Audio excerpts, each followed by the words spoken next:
오늘은 출애굽기 32장과 33장을 중심으로 해서 사람의 영성의 단계, 이런 제목으로 말씀을 나누겠습니다. 이 영성, spirituality, 영성이라고 하는 말은 대단히 혼란한 단어 가운데 하나입니다.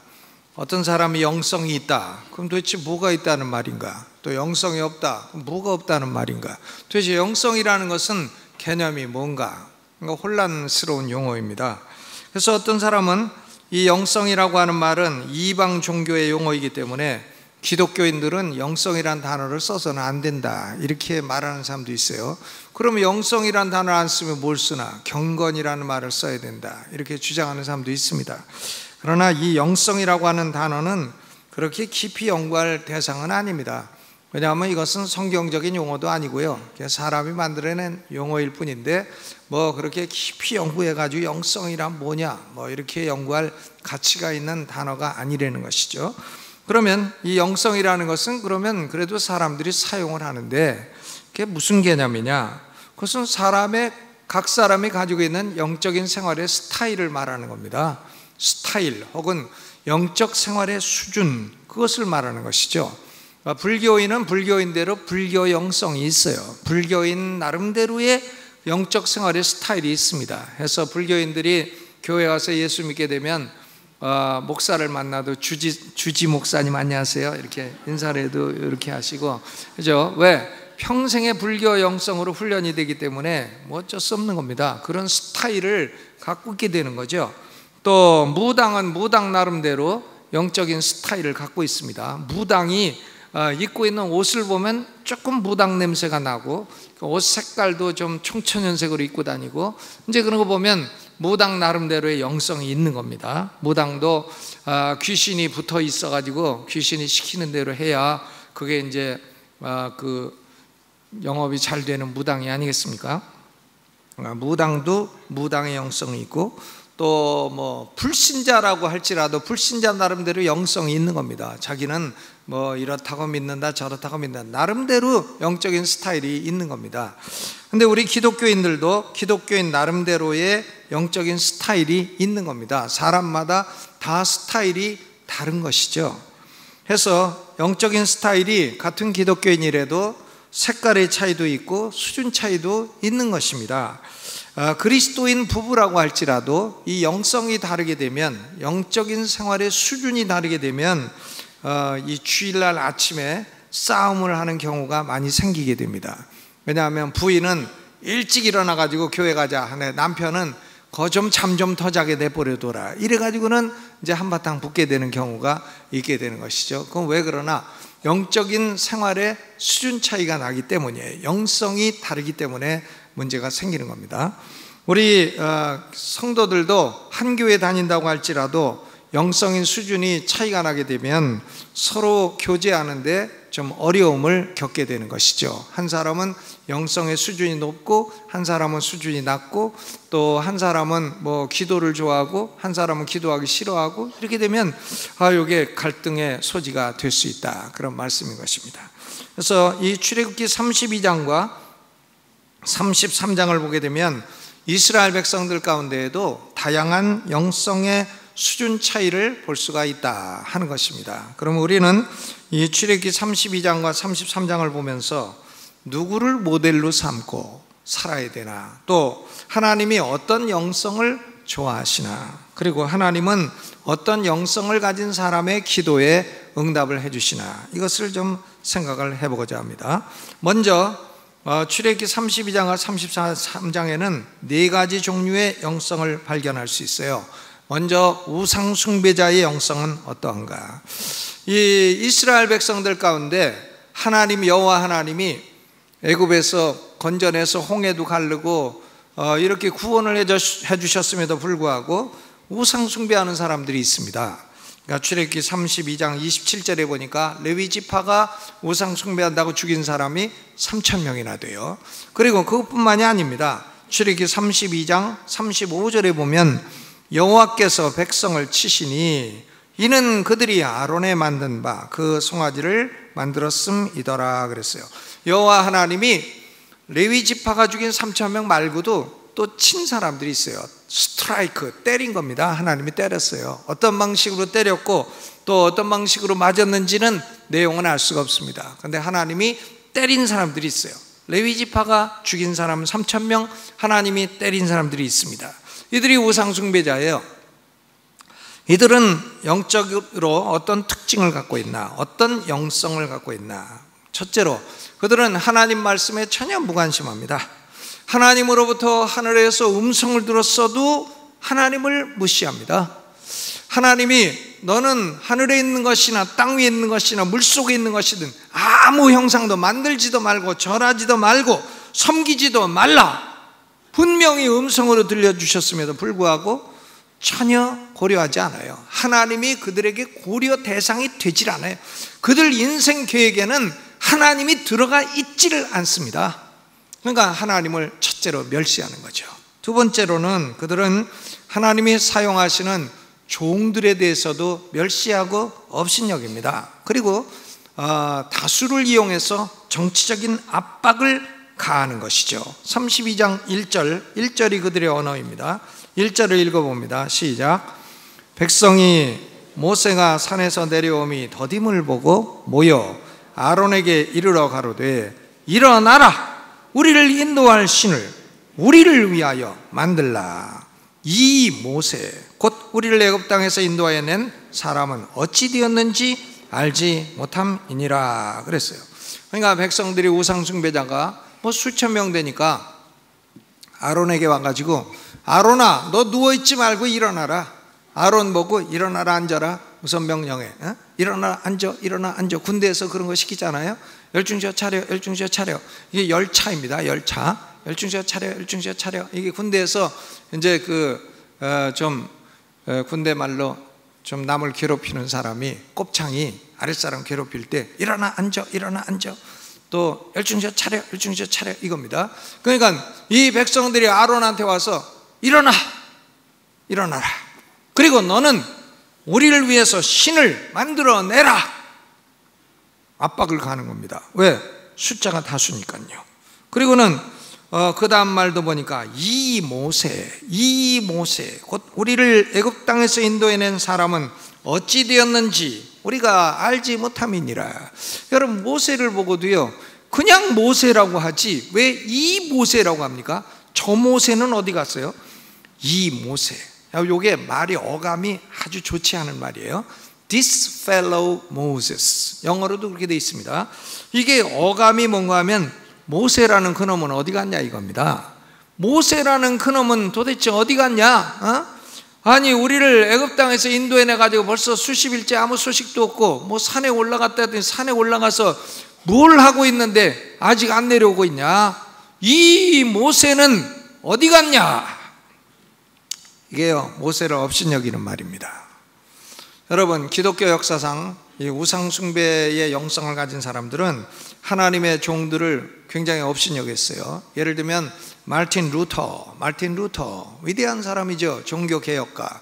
그런데 종교 개혁가를 개혁가라고 부르지 않습니다. 종교 반란자라고 부릅니다. 종교 반란자. 루터가 무슨 반란을 했습니까? 자기들이 배교를 했지. 그런데 루터를 향해서 반란자라 이렇게 부르고, 우리 침례교회 위대한 조상 스펄전 목사님, 영국 런던에서 1만 명이 넘는 침례교회를 세운 그 훌륭한 분을 향해서도 잠시 별똥별처럼 빛나다가 사라질 종교적 사기꾼이라고 말을 했어요. 스펄전이 목회하다가 사람이 많이 몰려오니까 예배당을 짓기 위해서 잠시 극장을 빌려서 예배드렸습니다. 근데 극장에서 예배하다가 극장에 불이 났어. 불이 나가지고는 불이야 하는 소리 때문에 사람들이 막 먼저 나가려다가 다른 사람을 밟아서 한 10대 명이 죽었어요. 그러니까 그 다음날 신문에 스펄전 그는 과연 종교적 사기꾼이로다. 그는 잠시 빛나다가 사라질 별똥별이로다. 이렇게 신문 일면, 런던 타임스 신문 일면에 딱 나온 겁니다. 여러분, 그러니까 참 이 우상숭배 영성을 가진 사람들은 하나님을 멸시하고 또 주의 종들을 향해서 막말을 하고, 그리고 셋째로 이들은 이기적이고 세상적이고 쾌락적이에요. 32장 1절에도 우리를 위하여 신을 만들라. 신을 자기들 위해서 만들어 달라 이거예요. 신이면은 우리를 위해 달라 이거예요. 우리 보고 이래라 저래라 하지 말고 우리한테 좋은 것만 해달라. 우리를 위해서 우리를 위할 신을 만들어 달라. 이기적이죠. 그리고 32장 6절에 앉아서 먹고 마시며 일어나서 뛰놀더라. 앉기만 하면 먹고 마셔. 술 먹고 마시고 일어나가지고 벌거벗고 뛰놀고 놀고, 앉아서 하는 것 중에 제일 재밌는 거 먹고 마시는 거, 일어나서 하는 일 중에 제일 재밌는 거 벌거벗고 뛰노는 거. 그걸 좋아합니다. 세속적이고 쾌락적이에요. 여러분, 이런 영성, 이런 영적인 칼날을 가지고 사는 사람들에 대한 하나님의 반응은 명확합니다. 32장 34절을 읽어보죠. 32장 34절 읽어봅니다. 시작. 이제 가서 내가 네게 말한 것으로 백성을 인도하라. 내 사자가 네 앞서가리라. 그러나 내가 보응할 날에는 그들의 죄를 보응하리라. 중요한 말씀이죠. 내가 보응할 날에는 그들의 죄를 보응하리라. 영어로는 이렇게 돼 있어요. When the time comes for me to punish, I will punish them for their sins. 내가 처벌할 때가 올 것인데 그때에는 그들의 죄로 인하여 그들을 처벌할 것이니라. 처벌할 때가 오는데 그때 되면 반드시 처벌하겠다. I will punish them for their sins. 여러분, 이런 우상숭배자들은요, 이 생에서 심판을 안 받고 죽을 수도 있어요. 그러면 내세에 가서라도 벌받게 되는 겁니다. 우상숭배의 영성은 벌받을 영성이에요. 하나님이 반드시 벌을 주신다. 19세기부터 21세기까지 이 기독교 안에 들어온 아주 악한 사상이 자유주의 신학입니다. 리버럴리즘. 이 자유주의 신학이 뭐냐? 자유주의 신학은 20세기 소위 신정통주의 신학자인 리차드 니버라고 하는 사람이 자유주의 신학을 이렇게 요약을 했습니다. 진노가 없으신 하나님이 죄가 없는 인간을 십자가 없는 그리스도를 통해서 심판이 없는 천국으로 인도해 주신다. 이게 자유주의 신학이라는 거예요. God without wrath leads people without sin into the kingdom without judgment through Christ without cross. 이게 리차드 니버가 정리한 자유주의 신학이에요. 그러니까 하나님은 죄에 대한 진노가 없으시다. 하나님은 인간이 무슨 죄를 지어도 벌을 주지 않는 하나님이다. 그리고 인간은 죄가 없다. 인간이 무슨 죄가 있나? 어려서 착하게 태어났는데 사회가 나빠서 그런 거지. 그러니까 인간이 죄를 짓는 것은 다 약하기 때문이고 병이 있기 때문이다. 인간은 죄인이 아니라 연약한 존재요, 질병을 앓고 있는 존재다. 이런 말이죠. 자유주의 신학의 얘기입니다. 그러니까 동성애가 죄냐? 그러면 하나님은 그것은 죄다 말씀하세요. 그런데 이 자유주의 신학자들은 아니다. 그것은 연약함일 뿐이다. 질병일 뿐이다. 이렇게 얘기해요. 그게 그거지 뭐가 다르냐? 다릅니다. 만약에 그게 죄라면 하나님이 처벌을 하실 때 하나님은 의로운 분이 돼요. 그러나 연약함이나 질병이면은 그것을 처벌하시면 하나님은 약한 사람, 병든 사람을 쳐서 때리냐? 잔인한 분이 되는 겁니다. 그러니까 같은 용어라도 잘 써야 되는 거죠. 여기 보니까 자유주의 신학자들은 죄를 죄라 하지 않아요. 연약함이나 질병이라고 말을 합니다. 그리고 그리스도는 십자가를 질 필요가 없는데 괜히 지셨다는 거고, 하나님은 내세에 심판하지 아니하신다. 심판이란 없다. 얼마나 사람이 듣기에 좋아요. 그러나 출애굽기 32장 34절에 나타난 하나님과는 완전히 달라요. 하나님은 어떤 하나님이냐? 내가 이런 죄인들을 처벌할 때가 오면 반드시 처벌을 하겠다. 이렇게 말씀하시는 하나님이신 것입니다. 여러분, 오늘 예배하고 있는 우리는 이런 영성을 가진 사람은 아무도 없는 줄로 믿습니다. 아멘. 두 번째로 기회주의적인 영성이 있습니다. 기회주의예요. 기회주의는 뭐냐면 이쪽 저쪽 눈치 보고 있다가 좋은데 달라붙겠다. 이게 기회주의죠. 출애굽기 33장 1절로 3절에서 하나님이 모세에게 몇 가지를 말씀하셨어요. 모세야, 너는 이 백성 이끌고 가나안 땅으로 올라가라. 내가 땅 주겠다. 그리고 내가 천사를 하나 보내가지고 너희 앞길을 인도해주고 가나안 땅에 살고 있는 칠족들, 원수들은 그 천사가 다 물리쳐 줄 거다. 너와 내 백성은 가나안 땅을 차지해라. 그 대신에 나는 너하고 같이 안 간다. 이스라엘 백성하고 같이 안 간다. 나는 빼라. 이런 말이에요. 왜냐하면 너희가 계속해서 우상 숭배를 하게 되면 내가 너희하고 같이 가다 보면 중간에서 너희를 싹 죽일까 걱정이 된다. 내가 너희를 싹 죽이지 않으려면 내가 너희하고 같이 안 가는 게 좋은 일이다. 나는 너희하고 같이 안 가는데 내가 너희에게 약속했으니까 가나안 땅 차지하고 너희가 거기서 자손 번식 이루고 젖과 꿀이 흐르는 그거 누리고 해라. 여러분, 제가 여쭤볼게요. 교회만 안 나오면 재벌이 되게 해주겠다. 그러면 안 나오겠어요? 나오겠어요? 그래도 그런 곤란한 걸 왜 물어보십니까? 교회만 안 나오면 삼성기업 회장이 되게 해주겠다. 그럼 나와요? 안 나와요? 그래도 나옵니까? 그럼 어르신들이나 나온다 그러지 다른 사람들은 별론데요.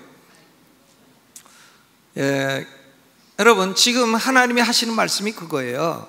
야, 이스라엘 백성, 모세야, 이스라엘 백성아, 너에게 땅도 주겠다, 돈도 주겠다, 젖과 꿀 먹을 거 다 주겠다, 원수 다 물리쳐 주겠고 천사도 보내주겠다. 근데 나는 너희하고는 같이 안 간다.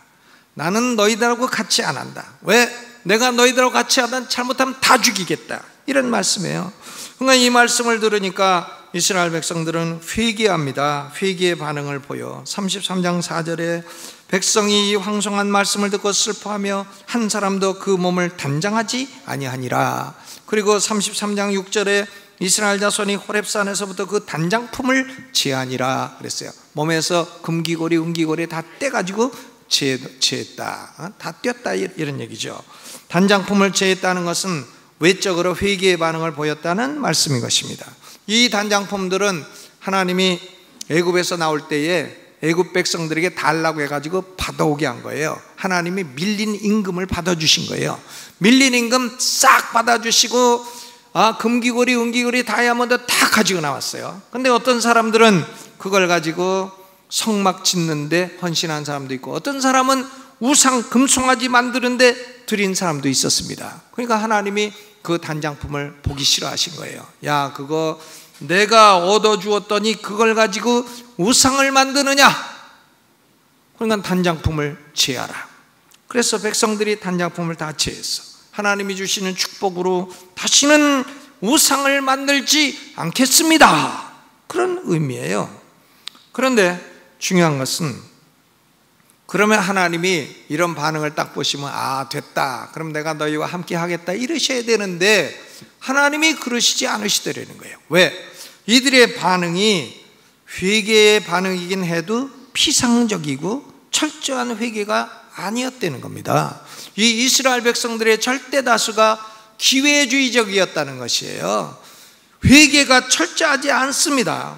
7절 8절을 비교해 보면 알 수 있어요. 7절에 모세가 항상 장막을 취하여 진 밖에 쳐서 진과 멀리 떠나게 하고 회막이라 이름하니 여호와를 앙망하는 자는 다 진 바깥 회막으로 나아가며 그랬습니다.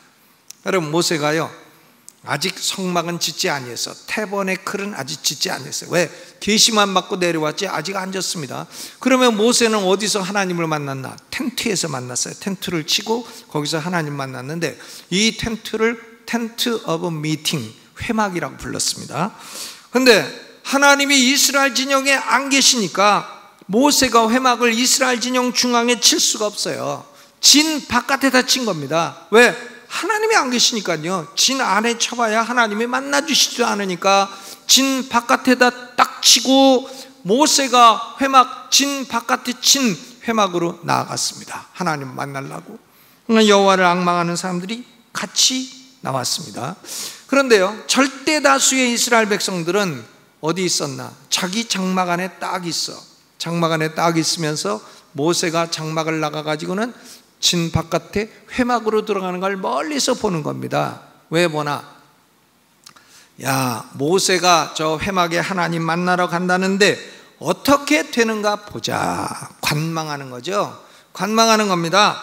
하나님이 만일 모세에게 응답하시면 모세에게 달라붙을 것이고, 모세에게도 응답하지 않으면 모세에게 달라붙을 일이 뭐가 있나, 이런 기회주의적인 태도인 것입니다. 그런데 33장 10절에 모든 백성이 회막문에 구름기둥이 섰음을 보고 다 일어나 각기 장막문에 서서 경배하더라 그랬어요. 모세가 캠프 진 밖에 회막을 치고 거기서 기도하는데 구름기둥, Pillar of Cloud, 구름기둥, 하나님의 임재, 쉐카이나 영광이 있는 하나님의 임재의 구름이 회막에 딱 선 거예요. 구름기둥은 하나님의 임재, 하나님의 보호, 하나님의 인도를 상징하는 것입니다. 그러니까 모세가 기도할 때 회막에 구름기둥 선 것을 보고 비로소 백성들이 자기 장막에 서서 여호와를 경배하더라.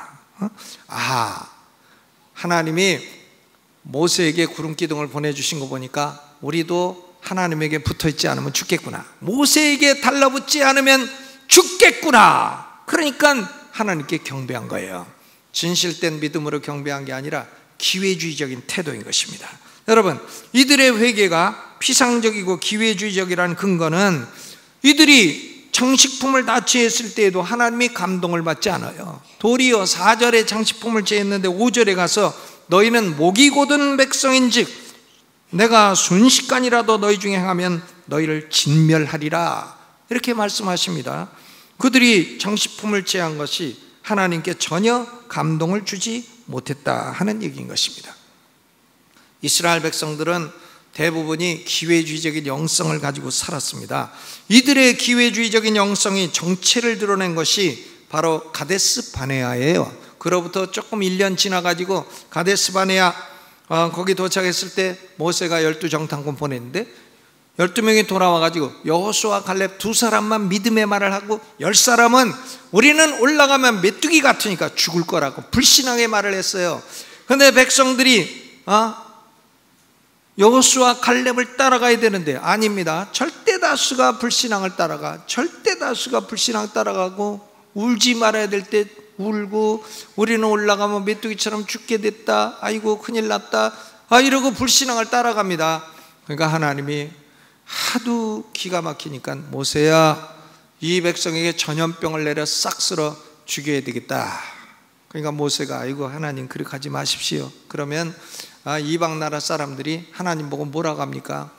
자기 백성 끌고 나와서 광야에서 죽였다 할 거 아닙니까? 그러니까 그렇게 하지 마십시오. 또다시 기도했어요. 가데스 바네아에 있어요. 그러니까 이 시내산 광야에서 했던 기도 가데스 바네아에서 또 했습니다. 여러분, 이들은, 이 기회주의적인 사람들은요 속으로 그런 생각을 하는 거예요. 하나님이 땅도 주시겠다, 젖과 꿀도 주시겠다, 원수도 물리쳐 주시겠다, 천사도 보내주시겠다. 그런데 하나님의 임재쯤이야 없으면 어떻겠나. 사업도 축복받고 땅도 축복받고 자식도 축복받고 하는데 하나님의 임재쯤이야 없다고 한들 큰일 날 일이 있겠나. 이들이 속으로 생각하는 게 그겁니다. 여러분, 돈 많이 생기고 자식 잘 되고 출세하면 하나님 임재는 없어도 됩니까? 주일날 교회 안 나와도 됩니까? 여러분, 이 사람들은요, 기회주의적인 사람들은 이들이 원했던 가나안 땅도 얻지 못했어요. 이들은 여호수아 갈렙 2사람을 제외하거나 한 명도 가나안 땅에 못 들어갔어요. 기회주의적인 태도를 가졌기 때문에 그들이 원하는 것조차도 받지 못했어요. 하나님의 임재도 받지 못하고 그들이 원하는 것도 얻지 못하고 둘 다 받지 못하는 겁니다. 기회주의는 실패한 방법입니다. 여러분, 우리 성도들은 딱 하나님 편에 서가지고요 기회주의적인 신앙생활 하지 마시기를 주님의 이름으로 축원합니다. 그러니까 오늘 교회 나와서 예배드리고 또 마음이 컬컬하면 내일은 점치러 가, 점치러. 월요일은 점치러 가. 또 화요일은 절에 가, 절에 가서 여기저기 보험 다 들어놓으면 어느 구름에 비들었는지 누가 알 거냐? 누가 복을 줄는지 알 게 뭐냐? 여기저기 보험 다 드러나. 보험, 신앙생활은 보험이 아닙니다. 하나님 편에 딱 서서 하나님을 딱 내가 헌신하고 믿고 따르면, 그러면 하나님은 우리에게 하나님의 임재도 주시고 또 영원한 축복도 주시고 다 주실 줄로 믿으시기를 주의 이름으로 축원합니다. 세 번째로는 아론의 영성이 있어요. 아론의 영성은 타협주의 영성입니다. 타협주의적인 영성. 아론은 백성도 기쁘게 하고 하나님도 기쁘게 하고 에브리바디 해피. 타협주의 중도주의예요. 중도주의. 저는 제일 듣기 싫은 말이 중도주의입니다. 정치하는 사람도 중도주의 이런 말 쓰는 사람은 내가 다시는 안 찍어요. 중도주의요? 좋지 않아요. 아니, 아예 좌파를 하려면 하고 우파를 하려면 하지. 뭔 중도? 어지간한. 안 믿으려면 믿지 말고 믿으려면 화끈하게 믿지. 믿는 것도 아니고 안 믿는 것도 아니고. 중도. 보험. 이 아론은요, 백성들이 압박을 딱 가니까 금송아지 만들었어. 왜? 백성 기쁘게 하려고. 백성을 기쁘게 하고. 또 금송아지 만들어 놓고 그걸 여호와라고 불렀어요. 여호와라고. 하나님 기쁘게 하려고. 그리고 그 앞에 단도 만들었어. 단. 아이고, 그래도 하나님, 이나마 금송아지 있더라도 단 있는 게 감사하지 뭘 그러십니까? 이제 그런 얘기죠. 그리고 또 여호와의 절의를 딱 만들어서 선포하고 예배를 드렸어. 하나님, 금송아지 있더라도 뭐 하나님께 예배 드리는 게 좋지 않습니까? 어떤 분이 그래요. 주일날 교회 나와. 일주일에 딱 교회라고는 주일 낮 예배 한번 딱 나와서 왜 그렇게 하느냐 하니까, 목사님 그래도 주일날 나와주는 건데 그만 좀 하셔. 주일날 낮에 나와주는 것만도 고맙지 뭘 그러시오. 그래요. 내가 그 사람의 그 주일날 나와주는 것에 대해서 감사하긴 하지만요, 그렇게 신앙생활하면 되겠습니까? 우상이 있더라도 여호와라고 이름 부르고 절기를 지키고 그러면 되지 않습니까? 하나님 뭘 더 원하십니까? 이게 아론의 태도예요. 종교 혼합주의, 싱크레티즘, 종교 다원주의, 인간과 하나님 모두를 기쁘게 하려는 중도 노선. 그런데 이런 중도 노선은요, 철두철미 실패합니다. 중도 노선은 철두철미 실패해요.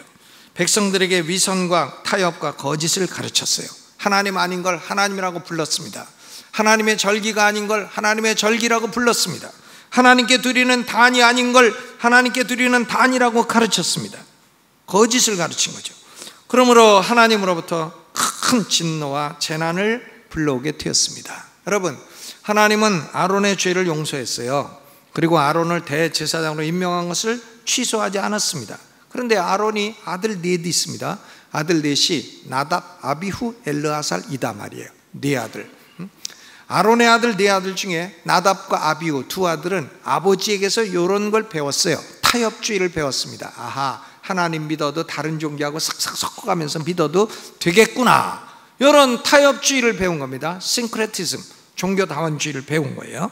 그래서 레위기 10장에 가면 아론의 두 아들 나답과 아비후는 하나님에게 분향하는데 다른 불로 분향을 했어요. 다른 불 갖다가 분향했어요. 다른 불로 하든 무슨 불로 하든 하나님 분향만 하면 될 거 아닙니까? 이런 타협주의 태도를 누구한테 배웠나? 자기 아버지 아론한테 배운 겁니다. 그러니까 하나님이 분향하던 데서 불이 나와가지고 나답과 아비후가 불타 죽었어요. 저는 지금까지 장례식을 수없이 치러봤어도 제일 보기에 민망하고 비참했던 게 불타 죽은 사람이었어요. 불타 죽었는데 그걸 염을 하는데 볼 수가 없어요. 정말 비참합니다. 나답과 아비후가 그렇게 죽었어. 여러분, 아론은 타협주의적인 영성을 가지고 있다가 두 아들을 그렇게 잃었습니다. 저는 목사들 모이면 어떤 사람은 그래요. 뭐 진리가 뭐가 중요하냐. 진리 아니더라도 사람만 많이 모이고 목회 성공하면 되지. 나는 그런 사람을 향해서 그렇게 생각합니다. 당신이 얻는 것도 있겠지만 잃는 것이 더 많을 거다. 당신이 잃는 것이 훨씬 더 많을 것이다. 얻는 것, 얻어서 오는 행복보다 잃는 것으로 인한 고통이 더 크게 될 것이다. 전 그렇게 생각을 합니다. 여러분, 그러니까 우리 성도들은 이런 타협주의, 중도주의, 이것도 안 되는 것입니다. 따라서는 안 될 영성입니다. 그러면 우리가 어떤 영성을 배워야 되나? 모세와 여호수아의 영성이죠. 이들은 하나님의 임재를 앙모하는 영성입니다. 하나님의 임재를 앙모해. 모세는 이스라엘 진영 캠프 안에 하나님의 임재가 없으니까 캠프 바깥에다가 회막을 치고 캠프 바깥에 하나님을 만나 하나님의 임재를 구했습니다. 33장 11절 놀라운 말씀이죠. 사람이 그 친구와 이야기함 같이 여호와께서는 모세와 대면하여 말씀하셨다. 하나님이 모세하고 친구처럼 말씀하셨어요. 모세는 회막에 가서 두 가지를 기도해. 첫째, 하나님 주의 길을 내게 보이소서. 13절 Show me your ways. 둘째로는 Show me your glory. 하나님의 영광을 내게 보이소서. 그러니까 첫째 기도, 주의 길을 내게 보이소서. 이 말씀 뭔가 하면 천사가 우리 앞길을 인도하는 것도 좋지만 하나님, 우리는 천사가 인도하는 것보다 하나님이 우리와 함께 하시며 임재하시며 우리의 갈 길을 인도해 주십시오. 그런 말이죠. 땅도 좋고 집도 좋고 자식도 좋고 돈도 좋고 축복이 다 좋지만 하나님의 임재가 없으면 무슨 의미가 있습니까?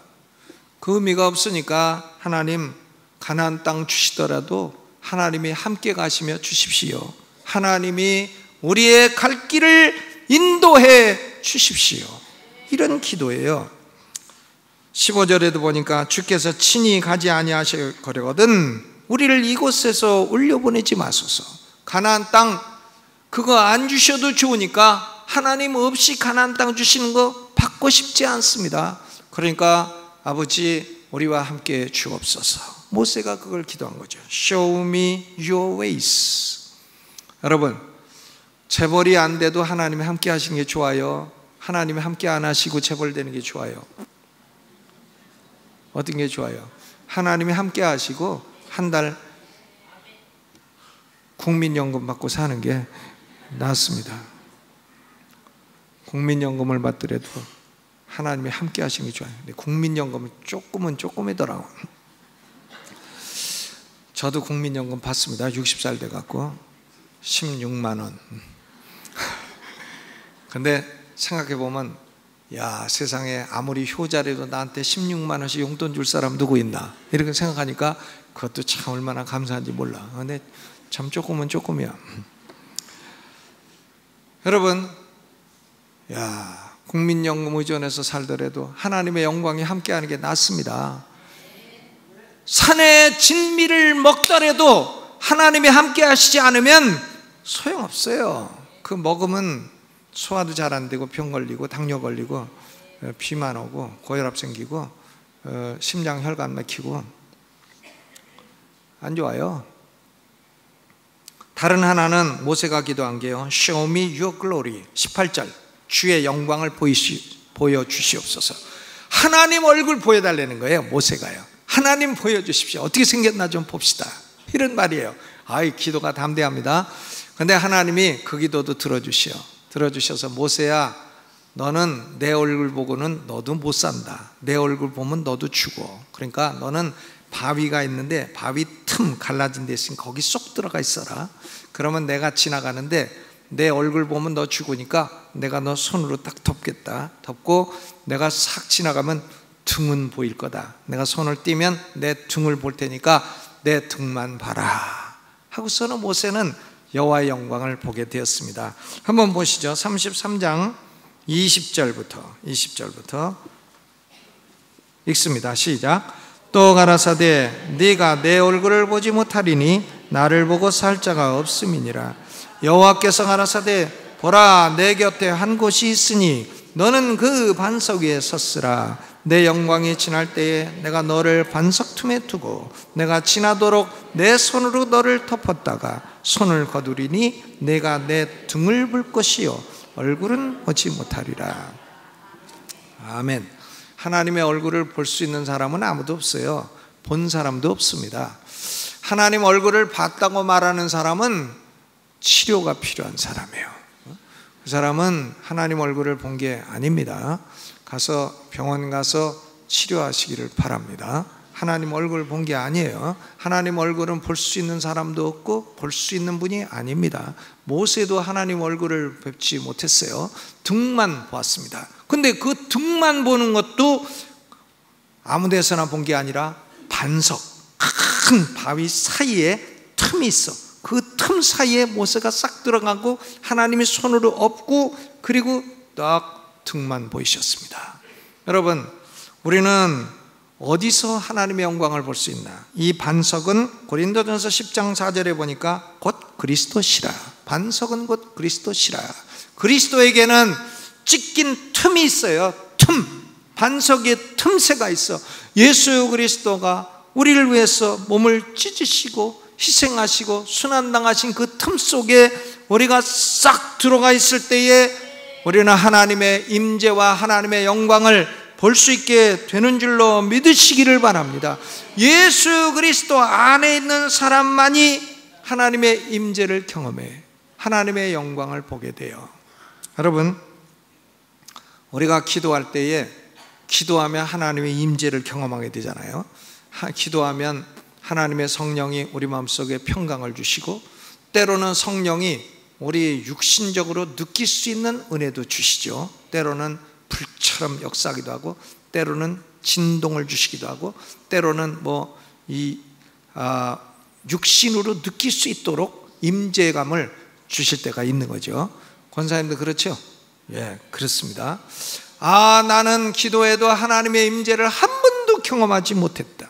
난 기도는 왜 하는지 모르겠다. 이런 사람은 그 기도를 어떻게 그렇게 하십니까? 기도 생활을 너무나 안 한다는 것을 스스로 고백하고 있는 것에 불과한 것입니다. 여러분, 그리스도 예수를 구주로 믿고 반석 틈에 딱 거하는 사람은 하나님과 기도할 때 사람과 사람 친구를 대하듯이 대화를 할 때에 하나님의 임재감이 오는 겁니다. Presence of the Lord, 하나님의 임재가 오고 하나님의 임재를 경험하는 사람은 하나님의 영광을 보게 되는 것이에요. 이 땅에 살아간 동안에도 하나님의 축복을 누리고 죽으면 하나님의 영광을 하나님의 얼굴을 볼 수 있게 돼. 하나님의 얼굴과 얼굴을 대면하여 볼 수 있게 되는 거예요. 천국 가면 볼 수 있게 되는 겁니다. 여러분, 이 은혜는 아무나 받는 게 아닙니다. 19절에 보니까 나는 은혜 줄 자에게 은혜를 주고 긍휼히 여길 자에게 긍휼을 베푸느니라. 하나님이 주권적으로 택하신 사람들에게만 이 은혜가 주어진다는 거예요. 여러분, 하나님의 임재를 경험하며 사십니까? 하나님의 영광을 경험하며 사십니까? 그리스도 예수 안에 반석에 찢어진 틈새로 딱 들어오시기를 주의 이름으로 축원합니다. 우리는 어떤 영성을 가지고 살아야 되나?